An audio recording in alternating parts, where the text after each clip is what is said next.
오늘 말씀 디모데후서 2장 8절에서 우리 13절까지 말씀입니다.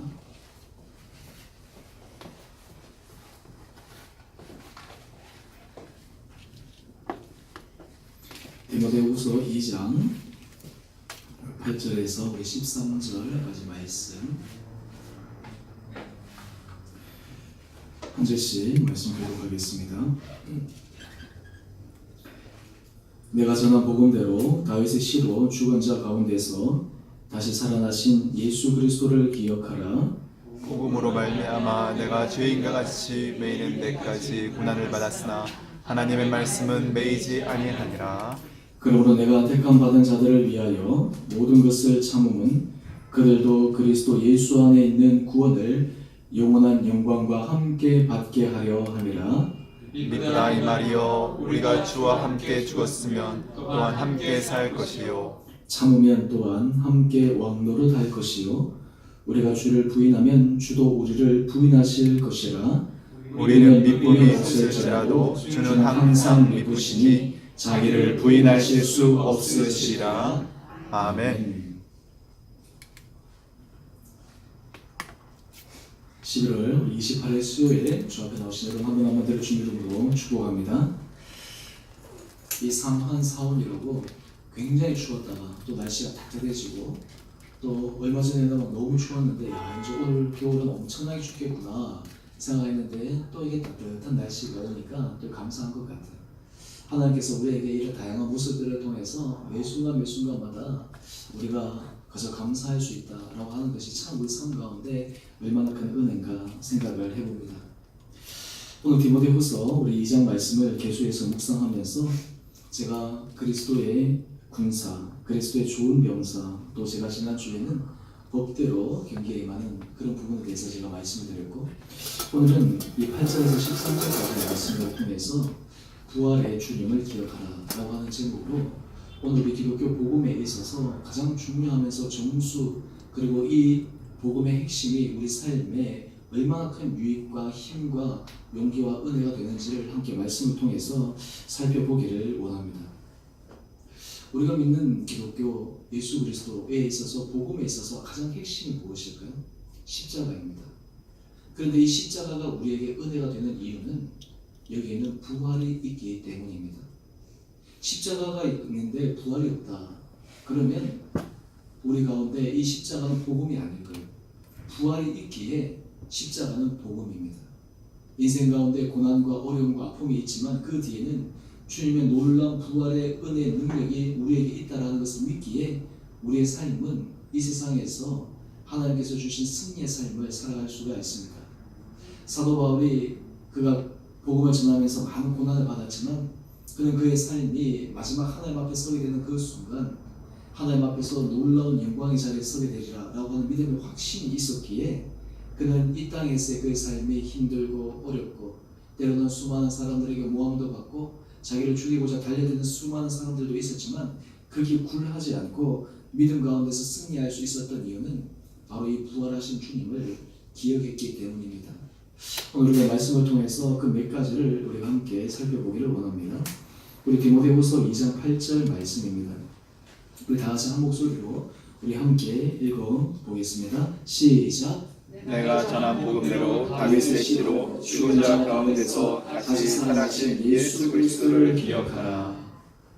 오늘 이 말씀, 여러분 말씀을 묵상하는 가운데 제가 이 묵상의 방법을 하나 소개하면, 제가 예전에 관상기도 한번 말씀드린 적이 있지만 이 말씀을 깊게 한 절 한 절, 또한 그리고 그 안에서 주시는 그 깊은 단계로 들어가는 그런 관상기도의 방법이 있고, 또한 거기에서 조금 이렇게 적용을 해서 하면 이 한 구절을 그냥 그대로 쭉 읽는 게 아니고 단어 그리고 구 여기서 멈추는 거예요. 그러면서 하나님께서 그 가운데 주시는 그 은혜를 내가 느끼는 거예요. 이렇게 한번 표현해 볼까요? 여러분 밥을 드실 때 그냥 우리가 막 밥을 먹으면 어떻습니까? 정신없이 먹잖아요. 그런데 이 밥을 먹을 때도 이 정말 어떤 의미에서 꼭꼭 씹고 그리고 계속 음미하고, 그리고 그 밥 먹는 게 먹는 것뿐만 아니라 그게 하나 수련이 돼요. 불교에서는 그것을 수련법으로 사용합니다. 그래서 이 먹는 모든 것들이 어떤 의미에서 우리는 먹고 살기 위해서 급하게 먹지만 실제로 그 먹는 그 행위를 통해서 그 안에서 어떤 의미에서 정말 그 한 톨 한 톨에 주는 그 감사함을 느끼는 거예요. 스님들이 예를 들어서 그것을 음미할 때 우리가 그냥 먹었을 때는 그 생각하지 못하지만 그 하나하나 먹었을 때 이 곡식이 지금까지 오게 된 그 과정들, 이 곡식이 오기까지 위해서 수고한 사람들, 노력한 사람들, 여러분 한번 생각해 보세요. 여러분 우리가 이 밥 한 공기 쉽게 우리가 먹고 또 뭐 햇반 하나 사오면 쉽게 그냥 이렇게 렌즈에 데펴서 먹는데 만약에 여러분이 농사를 지어서 그 쌀 한 공기를 만든다고 한번 생각해 보세요. 돈으로 뭐 1,000원 얼마 2,000원 이렇게 살 수 있지만 그 돈 주고 사겠어요? 그 1년 동안 농사 지어가지고 내 쌀 한 공기를 만든다 그러면 얼마나 어렵겠어요. 사실 우리가 생각해 보면 우리가 그 하나에 우리는 그냥 적은 비용을 들여서 그걸 샀지만 그 이면에는 많은 사람의 땀과 수고가 담겨 있다라고 하는 것을 느끼게 됩니다. 제가 여기서 왜 말씀드리냐면 우리는 모든 것들을 그냥 스쳐 지나가면 그 안에 있는 것들을 그냥 관가하고 맙니다. 근데 거기에 딱 멈추어서 하나하나 생각하고 음미하기 시작하면 많은 것을 깨닫게 돼요. 우리가 말씀도 마찬가지입니다. 이 말씀을 우리가 딱 멈추어서 할 때 그에 주신 은혜가 참 큽니다. 여러분 필사하실 때 보니까 이 타자가 빠르신 분들은 빨리 치시는 그런 것도 있지만 여기서 타자가 느린 것도 은혜의 복이에요. 왜냐하면 이 독소리 타법 이렇게 하나하나 치다 보면요 그게 멈추게 돼요. 그래서 그 생각을 하게 돼요. 그러다 보면 그게 은혜가 있어요. 그래서 어떤 분들은 이 필사를 통해서 목사님 진짜 이 시간이 저에게 참 은혜가 됩니다 라는 고백하는 분들을 제가 들을 때마다 그는 말씀해 주신 놀라운 은혜입니다. 그래서 우리가 이 일반 양식을 먹는 것처럼 영적인 양식을 먹는다라고 하는 것은 꼭꼭 씹어 먹는다라고 하는 것은 그런 의미예요. 자, 오늘 그런 의미에서 우리 디모데후서 2장 8절 말씀 한번 보십시오. 여기 보면 다윗의 시로 죽은 자 가운데서 다시 살아나신 예수 그리스도를 기억하라. 여기서 기억하라고 얘기하고 있는데 어떤 부분을 기억하라고 얘기하는 거예요? 다윗의 시로 이 땅 가운데 인간의 몸을 입고 오셨는데 예수님이 죽으셨어요. 여기서는 그냥 죽은 자라고 이렇게 딱 표현되어 있지만 예수님의 그 십자가의 길, 그 죽음의 길을 우리는 너무나 잘 알고 있지 않습니까? 여 패션 오브 크라이스트 그 영화 아시죠? 순환. 거기서 이 멜 깁슨이 예수님의 역할로 이 막 메마는 장면을 보면서 저도 막 그것을 못 보겠더라고요. 막 그 장면을 볼 때마다 막 떨려요. 그래가지고 보통 보면 뭐 부활절이나 고난주간 때 그 영상을 막 틀고 모르겠어요. 저도 한번 틀지는 모르겠는데 내가 그 영상을 볼 때마다 이 마음이 막 이렇게 떨려가지고 근데 실제 내가 그 현장에 있다. 진짜 어땠을까? 반대로 내가 그 자리에 있다. 어땠을까? 주님이 그렇게 하셨다. 십자가의 죽음이라고 하는 것은 그냥 주님께서 그냥 순순하게 좋은 가운데서 안락한 가운데서 편안한 가운데서 죽으신 것이 아니라 너무나 고통스럽고 사람이 견딜 수 없는 최고의 극심의 그런 여러 가지 고문과 마지막에는 창자국과 그리고 모든 것을 이 피로 이 물을 그리고 피를 다 쏟으시면서까지 죽으셨던 그 예수님. 우리가 성찬식 주수감사할 때 성찬식 했잖아요. 이 성찬식 할 때 저는 참 많은 은혜가 있습니다. 저 개인적으로 이 성찬식 은혜가 참 커요. 원래 이 성찬식은 지금 우리 교회에서는 1년에 지금 한 3번 정도 그렇게 하고 있는데 켈빈이 그런 얘기를 했습니다. 가톨릭 같은 경우에는 이 성찬식을 매주마다 하거든요. 미사라고 해서 그래서 이 미사에서는 이 성례전을 하면서 그걸 먹잖아요. 그래서 그걸 먹지 않으면 그 성례전이 안 되는 거예요. 그런데 우리 개신교회는 말씀의 종교니까 이 성례전을 그냥 1년에 몇 차례 하는 거죠. 그런데 켈빈은 뭐라고 했냐면 사실 이 성례전은 많이 하면 많이 할수록 좋다. 교회 형편 때문에 좀 이렇게 적게 할 수 있지만 가급적이면 많이 하는 것도 좋은 방법이다 라고 그렇게 이야기하기도 합니다. 성찬식에 우리가 은혜를 받는 이유가 뭐냐면 그 시간에 나를 위해서 십자가에 죽으신 주님을 바라보는 시간이기 때문에 그런 거예요. 떡을 먹을 때 나를 위해서 찢기신 주님을 생각할 때 잔을 마실 때 나를 위해서 십자가에 흘리신 그 주님의 피를 생각할 때 우리 안에 놀라운 변화가 일어납니다. 우리 구집사님 오늘 찬양 가운데 우리는 하나일세라고 그 찬양 가사 중에 우리가 주의 영을 받았기 때문에 우리가 하나다. 우리가 모든 그리스도인들이 예수 그리스도 주라고 고백하고 하나님 은혜 자리에 있기 때문에 그 하나님의 은혜가 우리를 주님 안에서 하나로 만들어주는 거예요. 인간으로서 하나 되자 해가지고 이게 되는 게 아니고 하나님의 은혜 가운데 있을 때 하나님께서 우리 마음들을 감싸 주시는 거예요.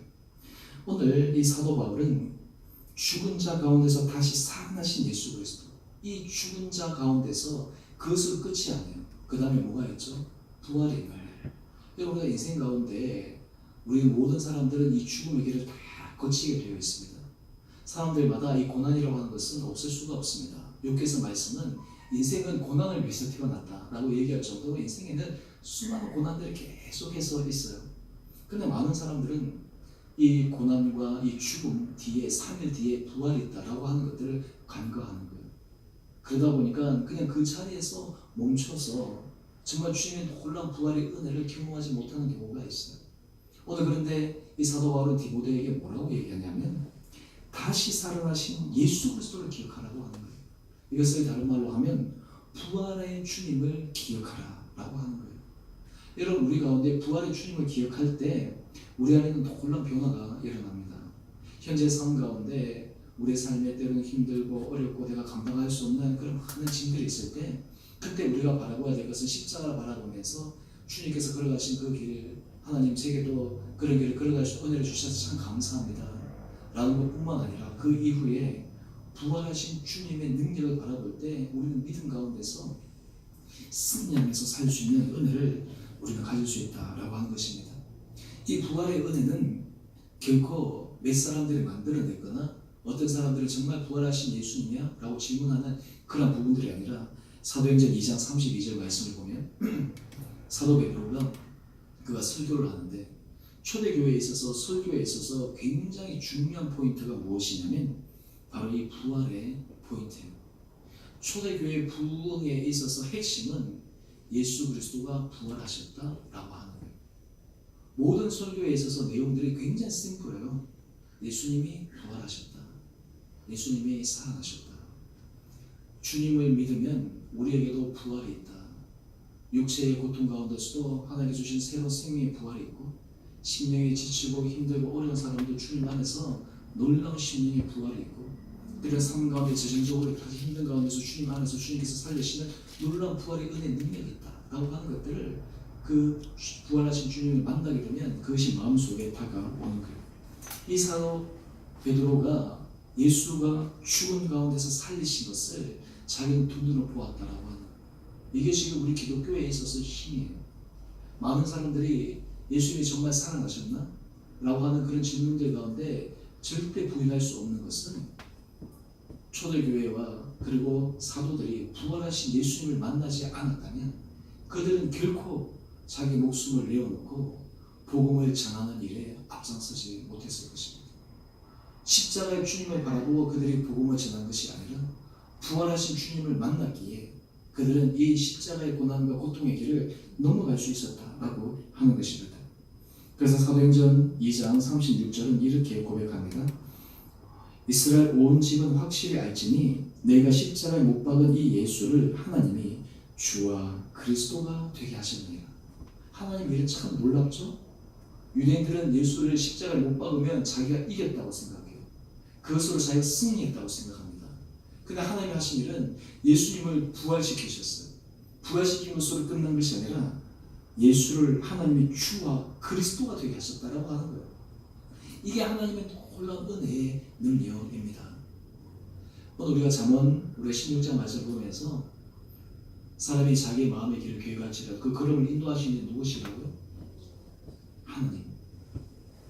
하나님께서 인도하신다. 이게 하나님의 섭리적인 관점인데 이 부활하신 그 하나님의 놀라운 능력이 이 크신 섭리에 담겨 있다라고 하는 거예요. 제가 오늘 이 시간 짧게 그렇다면 이 기독교 부활의 그 부분에 있어서 우리가 몇 가지 꼭 명심해야 될 부분을 제가 4가지로 말씀을 드리겠습니다. 먼저 첫 번째 이 부활에 대해서 우리가 고백하는 첫 번째 고백은 무엇이냐면 예수 그리스도가 하나님의 아들이시다 라고 하는 그 고백이 이 부활의 고백에 담겨 있어요. 예수 그리스도 하나님의 아들이시다 라고 하는 이 고백이 부활의 고백 가운데 담겨 있다고 하는 것은 무엇이냐면 예수님이 내 삶의 주인이시다. 예수님이 내 삶의 주님이시다. 라고 하는 것들을 고백하는 거예요. 이것을 좀 더 구체적으로 말씀을 드리면 예수 그리스도 하나님의 아들이시오 주님이시다 라고 하는 그 말은 주님께서 말씀하시는 말씀에 내가 순종하겠다 라고 하는 믿음의 결단이 있는 거예요. 여러분, 우리가 책들을 보면서 여러분에게 영감을 주고 여러분에게 도전을 주는 책들이 있죠. 저도 사실 책을 좀 많이 보는 편인데, 그런데 이 성경 말씀은 일반 책과는 달라요. 뭐냐면 이 책은 단지 우리의 지식을, 단지 어떤 우리 마음을 그냥 편안하게 해주는 그런 차원에서의 책이 아니라 이 책은, 이 성경책은 하나님이 우리의 삶의 주권자 되시고 예수 그리스도의 우리 주님 되시다 라고 하는 것들을 우리에게 선포함과 동시에 이 말씀에 우리가 굴복하기를 원하는 거예요. 다른 말로 하면 이 말씀이 바로 주님이시다 라고 하는 거예요. 이것이 우리 믿는 사람의 고백이에요. 우리가 부활하신 주님을 믿는다 라고 하는 것은 다른 말로 하면 우리가 이 말씀에 순복한다는 거예요. 이 말씀에 순종한다라고 하는 거예요. 신앙생활 가운데 있어서 이 순종이라고 하는 것은 여기에 담겨 있어요. 우리가 부활하신 주님을 고백하고 부활하신 주님을 우리 삶의 구주로 고백하게 되면 그런 사람에게 있어서의 공통된 특징은 무엇이냐면 말씀에 대한 순종이 있어요. 말씀에 대한 순복이 있어요. 하나님의 말씀을 통해서 우리에게 깨달음을 주시는 거예요. 저도 이 말씀을 볼 때마다 늘 하나님께서 참 우리에게 주시는 그 은혜, 나에게 주시는 은혜가 참 커요. 저는 새벽기도 말씀을 증거하고 준비할 때마다 제가 깜짝 놀라는 게 뭐냐면 본문이 다 정해 있잖아요. 다 정해 있고 이렇게 제가 이제 준비해 나가는데 큐티도 아마 그럴 거예요. 큐티도 본문이 다 정해 있어. 어떤 사람들이 이미 다 정해져 있는데 그날 하나님께서 내 상황에 맞춰서 어떻게 말씀하실까? 참 신기한 것이요. 그 본문이 다 정해져 있는데 그 본문 가운데 이상하게 그 상황과 형편 가운데 주님의 음성을 들을 수가 있어요. 주님께서 말씀하시는 음성에 내가 귀를 기울일 수가 있어요. 이게 놀랍죠. 그러니까 이 말씀이라고 하는 것은 정말 하나님께서 살아 생동하는 그 역사의 말씀이라고 하는 것을 기억합니다. 부활의 주님을 우리가 믿는다라고 하는 것은 우리 가운데 말씀에 대한 분명한 순종이 있는가라고 하는 것을 점검해 보는 것이 우리에게 필요하다라고 하는 거예요. 부활하신 주님을 믿는다라고 이야기를 하는데 우리 안에 말씀에 대한 순종이 없다, 말씀에 대한 복종이 없다, 말씀에 대한 순복이 없다라고 하는 것은 다른 말로 하면 이 부활의 주님에 대해서 우리가 깊게 경험하지 못하는 거예요. 부활의 주님은 우리로 하여금 삶의 고통과 어려움과 아픔, 힘듦을 십자가를 통해서 마지막에 부활의 특별한 은혜 승리를 우리에게 보여주신 것인데 그것을 알기에 우리가 이 말씀에 순종할 수 있는 거예요. 여러분, 말씀을 순종하는 것이 어렵고 힘든 때가 참 많지 않습니까? 하지만 부활의 주님을 믿을 때 우리가 이 말씀을 순종할 때 그 말씀 가운데 주시는 부활의 놀라운 능력을 경험할 수 있다라고 하는 거예요. 두 번째가 뭐냐면 의에 대한 입증입니다. 이것은 예수님께서 부활하셨다라고 하는 것은 사망 권세를 이기고 승리하셨다라고 하는 거예요. 사망 권세를 이기고 승리하셨다. 왜 우리 기독교는 승리의 종교입니다. 기독교는 최후의 승리자가 우리다라고 하는 것을 고백하는 종교입니다. 기독교는 이 순교의 피에 의해서 이 기독교는 지금까지 유지되어 왔어요. 사람들이 기독교를 박해하면 기독교는 없어질 줄 알아요. 박해하면 기독교는 사라질 줄 알아요. 박해하면 예수 믿는 사람들이 그 신앙을 포기할 줄 알아요. 그런데 부활의 주님을 믿기에 박해하면 박해할수록 그 믿는 사람들이 더 강해지는 거예요. 지금 이 북한을 많은 선교학자들이 얘기를 합니다. 나중에 북한이 개방이 돼서 그 지하 교회에 그 사람들의 신앙의 모습이 우리들에게 전해지면 이 순교의 역사는 새로 쓰여질 것이다. 지금 이 남한의 이 기독교는 어쩌면 북한의 죽음 앞에서 목숨을 걸고 주님 앞에 신앙생활을 했던 그 사람들 앞에서 새롭게 큰 도전을 받을 거다. 지금 의에 대한 입증이라고 하는 것은 이 부활의 종교는 사망 권세를 이기고 승리했다라고 하는 거예요. 여러분, 이것을 우리가 믿게 되면 우리는 삶 가운데서 주님의 말씀에 순종하고 하나님의 은혜 가운데 서게 되면 최종의 결론은 뭐라고요? 승리자가 된다라고 하는 거예요. 오늘 우리가 고난을 받고 힘들고 어렵지만 이 전도자의 길을 걸어갈 수 있다라고 하는 것은 최후의 승리자가 우리다. 왜냐하면 주님께서 부활을 통해서 보여주셨기 때문에. 세 번째가 뭐냐면 영생에 대한 도전입니다. 영생. 여러분, 부활에 대한 주님을 우리가 고백하게 되면 우리는 천국의 소망을 가지게 돼요. 천국의 소망. 여러분, 우리 호흡이라고 하는 것, 어느 분이 저하고 대화하다가 그러더라고요. 목사님, 인생의 호흡이 하나님께서 고독하시면 인생이 아무것도 아닌데, 제가 그 말씀을 듣고 제가 또 곰곰이 제가 기도하면서 생각하는 시간을 가졌어요. 맞아, 우리 호흡이라고 하는 거, 이거 하나님께서 고독하시면 뭐가 우리 가운데 이렇게 막 아동바동하는 것이 뭐가 있겠냐라는 거예요. 그런데 우리 인생 가운데서 마지막 천국에 대한 소망을 가지고 있기에 우리는 이 땅 가운데 그 호흡 하나 붙들기 위해서 이 세상에서 잘 먹고 잘 살고 어떻게 하면서 내가 막 어떻게 그 누리는 것에서 막 이게 내 마음을 막 사면서 이렇게 사는 것이 아니라 천국의 영생의 소망을 바라보며 십자가의 길, 믿음의 길을 걸어갈 수 있다라고 하는 거예요. 여러분, 우리 안에 이 영생에 대한, 주님에 대한, 천국에 대한 소망이 마음대로 우리 가운데 가득 차 있을 때 우리의 삶은 달라집니다. 인생 가운데서 달라지는 거예요. 우리 지난주 구역 성경 공부를 하면서 가치관 제가 하면서 아브라함과 그의 조카 롯, 내가 우하면 내가 좌하고 내가 좌하면 내가 우하겠다라고 하는 그거, 우리가 인생에 있어서 양보, 인생에 있어서 다른 사람에게 대해서 자기 자신을 내어주는 것 굉장히 어려운 일입니다. 쉽지 않은 일이에요. 내 생각을 포기하는 거 어려운 일이에요. 어린아이들도 그것이 어려운데요, 나이가 점점 들어가면 더 어려워져요. 특히 많이 배우고 자기 삶에 있어서 성공적으로 살고 자기 삶에 있어서 다른 사람들에게 있어서 내가 나는 부럽지 않은 삶을 살았다라고 하는 사람일수록 그 생각이 더 강해요. 목회자도 마찬가지고. 그래서 사실은 이 공부를 많이 하고 많이 알고 또 자기 삶에 있어서 그런 것들이 어떤 의미에서 우리가 하나님 앞에서 철저하게 자기 자신을 내려놓고 자기 자신을 쳐서 복종시켜야 되는 그런 부분이기도 합니다. 오늘 하나님께서 우리로 하여금 자기 삶에 있어서 자기를 철저하게 내려놓고 자기 삶에 있어서 철저하게 주님을 바라보게 하시는 그것, 오늘 그 이유가 무엇일까요? 어떻게 우리가 우하면 좌하고 좌하면 우할 수 있을까요? 마지막 하나님께서는 그 나를 바라보기 때문에 그렇게 할 수 있는 거예요. 우리가 하나님이 없으면 그렇게 할 수 있습니까? 하나님께서 모든 것을 보고 계시기 때문에 그렇게 하는 거예요.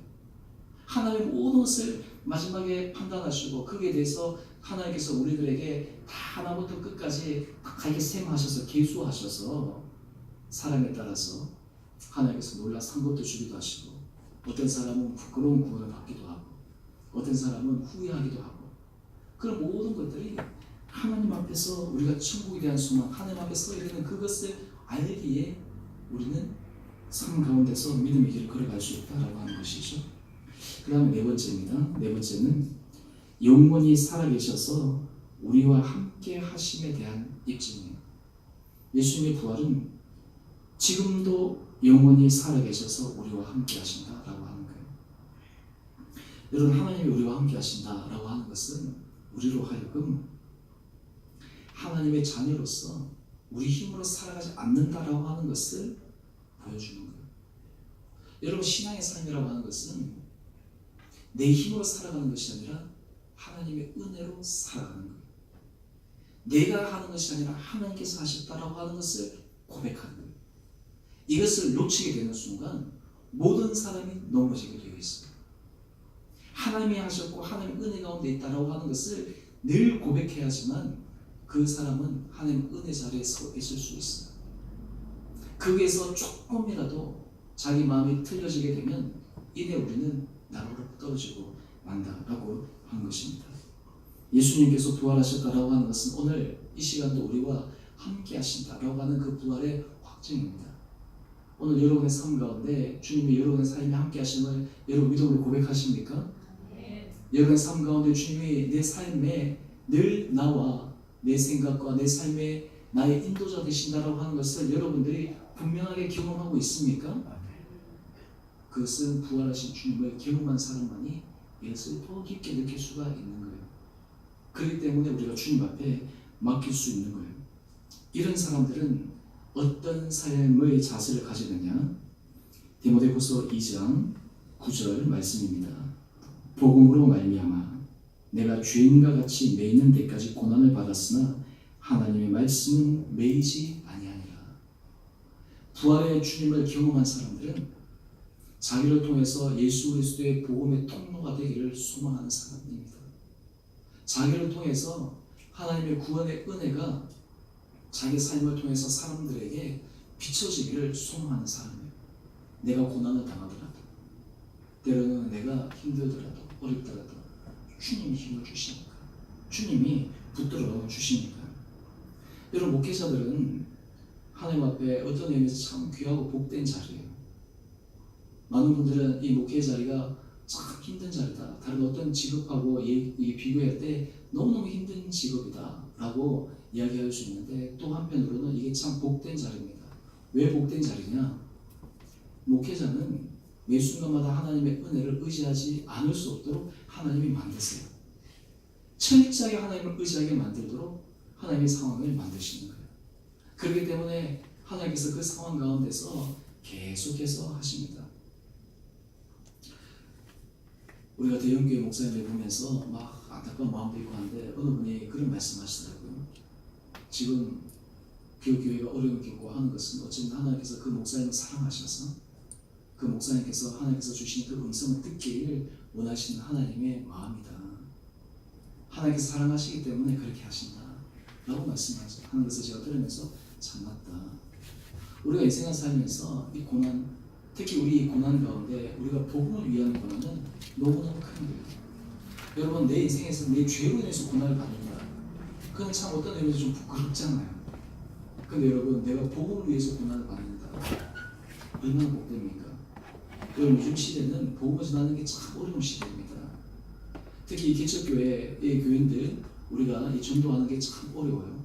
우리가 사실 이 공간, 이런 부분 때문에 어떤 의미에서 사람들이 편견을 가지고 있기도 합니다. 누구는 그러더라고요. 밖에서 보면 너무 안 좋잖아요. 근데 안에 들어오면 좀 괜찮고, 그 아이들이 그러더라고요. 아이들, 여기 처음 온 애들이 밖에서는 그러더라고요. 안에 들어와 보니까 괜찮네. 네? 그리고 실제 또 와본 분도 그렇기도 하고, 이 사람들은 이 그런 데들이 있잖아요. 특히 이 주변에 있는 사람들은 워낙 좋은 환경에 살고 있다 보니까 이 교회도 좀 이렇게 좋고 럭셔리하고 편안하고, 또 아니면 굉장히 좀 모던하고, 또 이런 좋은 공간, 신학 가운데 플레이스 테올로지라고 하는 게 있거든요. 그게 뭐냐면 이 장소의 신학이에요. 이 장소가 주는 그렇기 때문에 가톨릭 같은 데는 가면 이 공간 자체가 안에 들어가면 홀리함이 느껴지잖아요. 여러분 그거 느끼죠? 근데 개신교는 어때요? 좀 다르죠. 같은 공간이 왜 그럴까? 거기에는 플레이스 테올로지가 담겨 있어서 그래요. 그 자리를 있는 곳에서 거룩한 자리를 만들기 위해서 때로는 성화도 걸기도 하고, 때로는 여러 가지 것들을 장치를 하는 거예요. 조명도 그렇고. 그런데 우리가 이러한 여러 가지 공간들을 때문에 사실은 많은 기초교회들이 힘들고 어려워요. 여러분, 이 삼전동에 교회가 몇 개 정도 있는 줄 아십니까? 이 삼전동에 교회가 한 43개 정도가 있습니다. 제가 주변에 다녀보면 이 지하에 있는 교회들도 많아요. 저는 그런 교회를 보면 어떤 분들이 여기서 다니실까? 근데 그 마음이 아마 다른 큰 교회 다니는 분들은 우리 교회 보면서 어떤 사람들이 이 교회 다닐까라고 하는 것과 동일하게 생각하겠죠. 그런데 우리가 사실 그만큼 이 복음을 전하는 게 어려워요. 제가 제 아버지가 영주교회 그인데 제가 그랬어요. 야, 그 교회는 전도하기 얼마나 쉽겠냐. 그 지역에서 제일 큰 교회고 제일 좋고 막 그런데 사람들한테 교회 가자라고 하는 게 얼마나 좋냐. 해가지고 그 전도하는 게 얼마나 쉽냐. 그만으로도 그냥 따먹고 들어갔는데. 네? 그러면서 우리 교회 이렇게 생각하니까 맞아, 그런 한계도 또 있다. 하지만 그러나 또 우리가 복음을 전하는 데 있어서 어려움과 걸림돌 가운데 하나지만 우리가 그것을 극복하는 것을 하나님 주시는 은혜의 고난의 길로 생각하고 그것을 나가는 거예요. 그럼 뭐 그때 있다 해서 그것을 주저앉겠습니까? 그것을 내가 우리가 실망하고 좌절하겠습니까? 그것을 극복하고 넘어가야죠. 우리가 복음을 전하기 위해 복음 가운데서 우리가 이 길을 걸어갈 때 하나님께서 우리에게 놀라운 은혜 보고 주시는 거예요. 여러분, 이 교회에 우리 성도님들 한 분 한 분들 어떤 의미에서 정말 다 나름대로 성공한 사람들, 괜찮다, 나는 그나마 잘 살았다 라고 하는 분들이 다 우리 교회에 있잖아요. 전부 다. 그런데 하나님은 이 복음을 위해서 우리가 주님 앞에 기꺼이 고난받기를 원하시는 거예요. 우리 교회를 복음을 위해서. 그때 하나님께서 우리들에게 놀라운 은혜를 허락하여 주십니다. 디모데후서 2장 3절은 다시 한번 사도 바울이 디모데에게 얘기하는 것, 제가 저번에 설교를 했는데요. 제가 이 말씀까지 하고 설교를 마치겠습니다. 우리 같이 함께 읽어봅시다. 시작. 그리스도 예수의 좋은 병사로 나와 함께 고난을 받으라. 아멘. 여러분, 우리가 하나님 앞에 부활의 은혜의 능력을 경험한 사람은 기꺼이 이 길을 걸어가는 사람입니다. 복음을 위해서 내가 기꺼이 이것을 감당하겠다. 교회를 세워가는 데 있어서 내가 기꺼이 이것을 내가 감당하겠다. 하나님께서 기뻐하신 일을 위해서 내가 기꺼이 이 길을 걸어가겠다. 하나님께서 내게 맡기신 그 십자가 내가 기쁨으로 감당하겠다. 왜냐? 그 뒤에는 부활의 놀라운 능력이 있기 때문에, 부활의 능력을 믿기 때문에, 그것을 우리가 바라보는 소망의 마음들을 우리에게 주시기 때문에 그러합니다. 오늘 말씀을 매듭 짓습니다. 우리의 삶 가운데 우리는 부활의 주님을 기억해야 합니다. 부활의 주님을 바라볼 때 우리는 삶의 어떤 자리에서도 다시 일어날 수 있습니다. 부활의 주님을 바라볼 때 우리에게는 새로운 변화가 있게 돼요. 죽음에서 생명으로 변화시키신 그 주님, 변화되지 않을 것이 아무것도 없어요. 부활하신 주님을 바라볼 때 우리에게는 놀라운 변화에 대한 소망을 가지게 되어 있습니다. 저는 바라기는 우리 사랑하는 성도님 한 분 한 분들, 우리들의 부활의 주님을 바라보며 하나님께서 날마다 우리를 하나님 은혜 가운데 변화시켜 주시고, 우리의 삶이 이 복음을 위해 또 이 교회를 정말 하나님께서 아름답게 세워가는 일에 기꺼이 모든 것을 감당할 수 있는 그 은혜를 통해 하나님께서 여러분 가운데 부활의 놀라운 충만의 능력을 경험할 수 있는 한 분 한 분 되시기를 주님의 이름으로 축원드립니다. 우리 함께 같이 찬양하겠습니다. 우리 찬송가 323장입니다.